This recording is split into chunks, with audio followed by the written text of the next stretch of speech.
Círculos. Exactamente. Mirá vos. Bien. ¿Y de dónde sacaste esto? Mis padres son muy buena gente. Porque esto es tipo reliquia, esto es un tesoro, boluda. En realidad es un tesoro, por supuesto.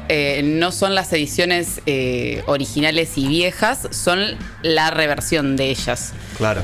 Pero para darle una bienvenida a la columna, vamos a hablar hoy del Eternauta y por qué el Eternauta entran en el canon literario argentino. Bien. Hay un cambio de paradigma muy grande en la literatura en relación a la concepción que nosotros tenemos de la crítica literaria, o lo que se dice desde letras, el análisis que hacemos nosotros de la literatura. Sí. Y es que en algún momento empiezan a entrar en la currícula obligatoria de las escuelas los estás obras desordenando. como el Eternauta. Me pone Sí. nervioso. Vení, por favor, no me cambies el orden. por Pará, favor. bueno, nada más quiero ver. Si no, la gente se confunde. Del 1 al 6. Empezó. La gente es Barto que no sabe sumar hasta 4. Por Dios. Ingresó a la currícula del Eternauta, claro. Me imagino que debe haber sido una locura porque es increíble tener esto en el colegio. Lo que sucede en realidad es que hay un cambio en la concepción de lo que nosotros entendemos como literatura tradicional. Entonces, todos los popes y toda la gente que es muy cerrada en relación al concepto de literatura, que es solamente una novela, un cuento de Borges o una poesía, esto que tiene que ver con lo gráfico, que tiene que ver con dibujos y que tiene que ver con un género que en general se piensa como menor. Claro. Porque hay algo de las historietas que se asocia principalmente como a lo infantil. Sí, sí, no sí, tiene sí. que ver exactamente como con algo serio o algo complejo. Y sin embargo, el Eternauta, para la mayoría de los críticos, es la mayor obra argentina del siglo XX. Lo cual es muchísimo. La mierda. Muchísimo. ¿Por qué digo lo que digo? Vamos a ponernos un poco en contexto en relación a lo que sucede con el Eternauta. Tenemos a Oesterheld, tenemos a Solano López, son dos personas que escriben en el 57 y escriben y dibujan esta obra, que entienden que en ese momento la juventud estaba empezando a consumir lo que nosotros le decimos novela gráfica, para decirlo como más fifí, pero Sí, es un cómic. Un cómic. Pero hay un problema. Los cómics, los héroes de los cómics, son principalmente héroes que no tienen nada que ver con nuestra nación, que nada tienen que ver con lo argentino, que nada tienen que ver con una lucha colectiva y que además en general son más yanquis. Entonces tenemos un héroe como construido, musculoso, solo, que todo lo puede individualmente. Hay una construcción también de los lugares que para mí es importante. Vamos a hablar un poquito de la serie necesariamente porque es Está un poco bien, de lo está que bien. está hablando todo el país. Está bien, Emilia. No te voy a spoilear nada. Está bien. Pero Ya la vio todo el mundo. la vio todo el mundo. Está bien. Adelantate, ayornate a los tiempos que corren. Vayan tranquilas, acaban de romper un corazón. ¿No pero está abriste todo bien. Twitter? No tengo Twitter. ¿Ves? Por eso este de acá, Por eso sos arriba, una- está por- tan sano. Por eso sos una persona compleja. Sí, bueno, claro. Compleja. Es, Sí. es difícil así. El punto es que tenemos escenarios post-apocalípticos. Sí. La premisa del Eternauta es esta nieve que ataca absolutamente a toda la ciudad. En realidad ataca a todo el mundo, pero nosotros nos atenemos a Buenos Aires simplemente y a lo que es lo que pasa en nuestras calles. ¿Y qué es lo que pasa con la representación de Buenos Aires? Porque de repente, yo creo que la serie eso lo marca bien. El Eternauta en el dibujo está perfecto, pero quizás tenemos como algo un poco más antiguo en ese sentido. Acá tenemos propagandas de McDonald's, tenemos propagandas Aparecen de... los Palmeras. Los Palmeras es buenísimo. Por eso. Yo vi Los Palmeras y fue como, era el meme ese de Joey haciendo, Sí, sí. Hey. soy yo. Pero claro, en la serie está representado como si fuera 2024, 2025, o sea, el momento en el que ocurre. Exactamente. Que hay toda una discusión, por supuesto, que yo acá me voy a poner dura.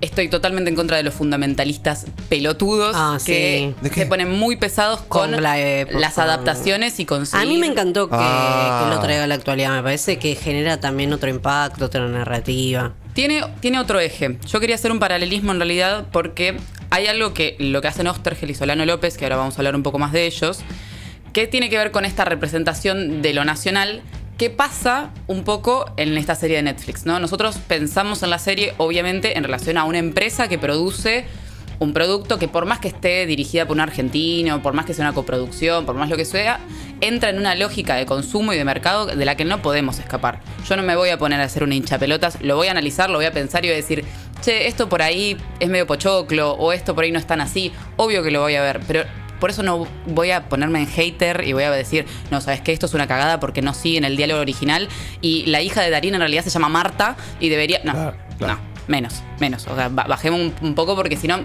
también es eso, no siguen existiendo, hay producciones nacionales que nos dan un impulso para afuera y hay una representación que para mí en el Eternauta serie está muy bien y que se conozcan novelas o novelas gráficas o cómics o lo que fuera de nuestra autoría argentina, me parece que está muy bien. Después vemos cuál es la forma y cuál es... Ahora iba a hablar un poco como de las diferencias. Lo que pasa con Solano López y con Oesterheld es que ellos entienden que esto es una alegoría, por supuesto, esto es una metáfora. ¿Quién es la nieve? O sea, ¿quién es este ser extraño que llega desde los cielos a atacarnos a nosotros como comunidad?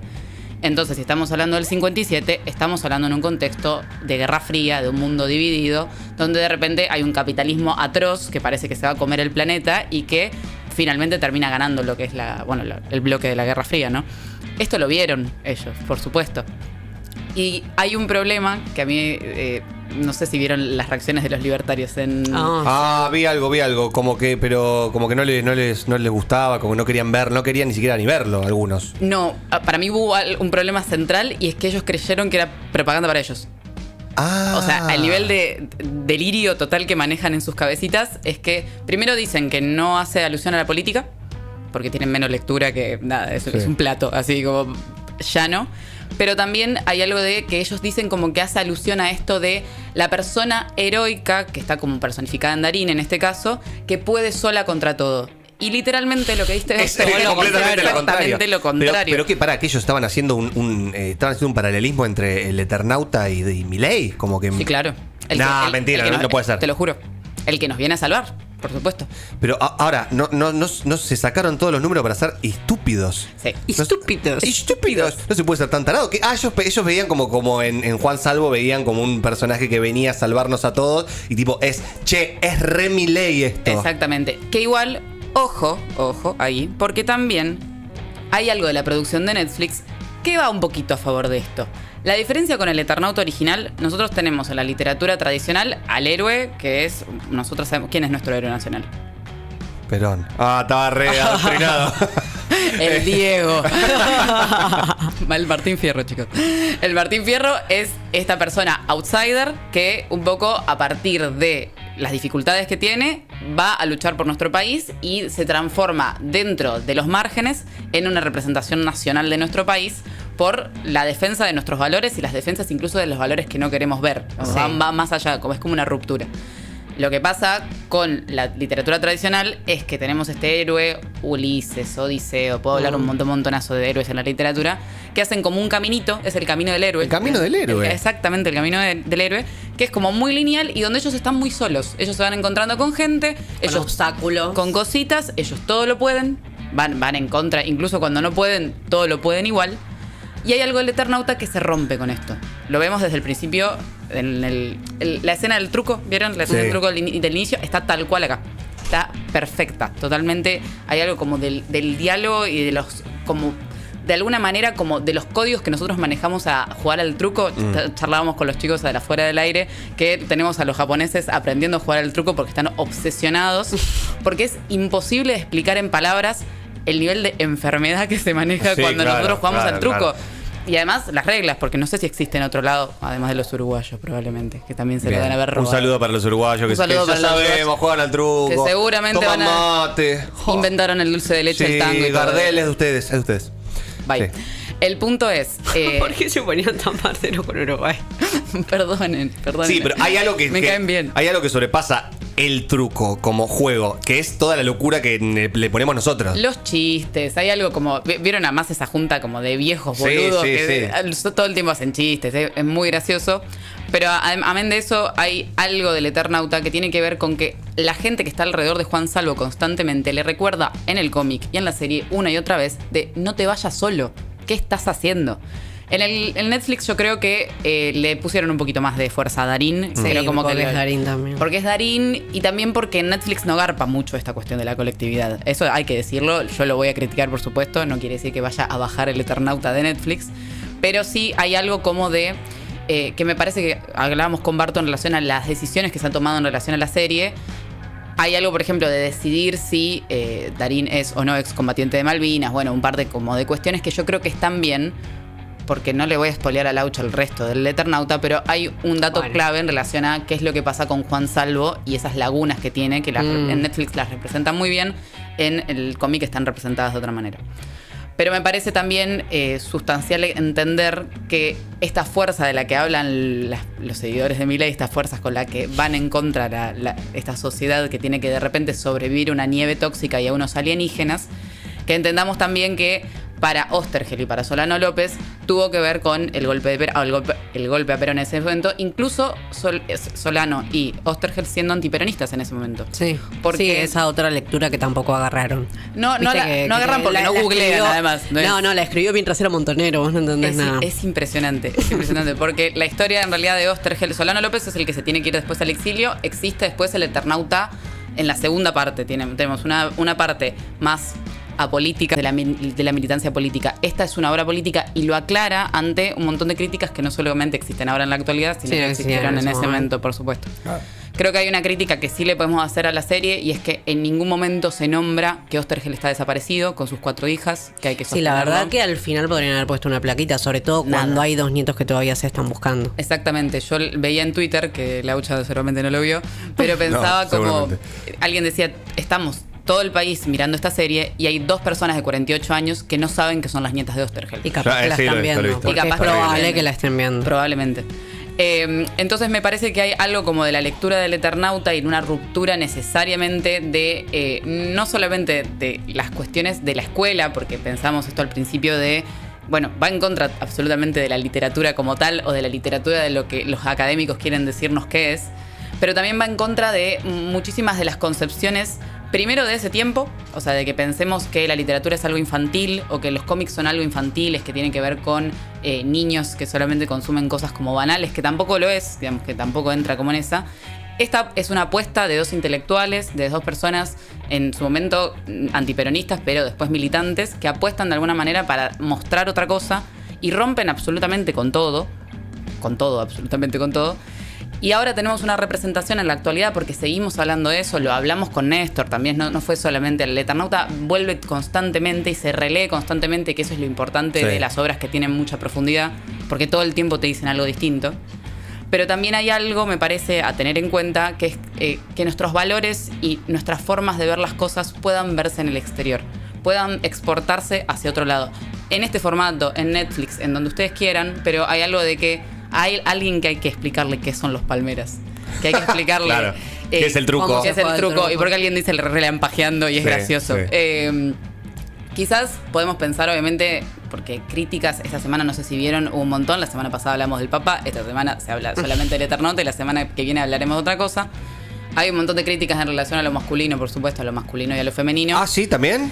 Y es que los héroes... Como que es muy machirulo porque es un hombre solamente el que... No sé si es eso, los héroes tradicionalmente son varones. Hay toda una crítica y una cuestión ahí que yo la puedo rebatir porque, por ejemplo, a comparación de la serie, en realidad del cómic, nosotros tenemos a la esposa de Juan Salvo, que tenemos a Elena, y a Martita, en realidad, que Martita es una bebé, la hija. En el cómic.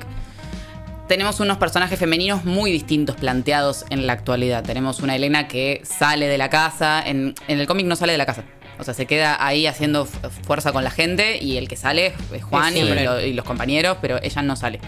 Entonces hay como una ruptura, por supuesto, porque también se tiene que ayornar en un punto a ciertas cuestiones.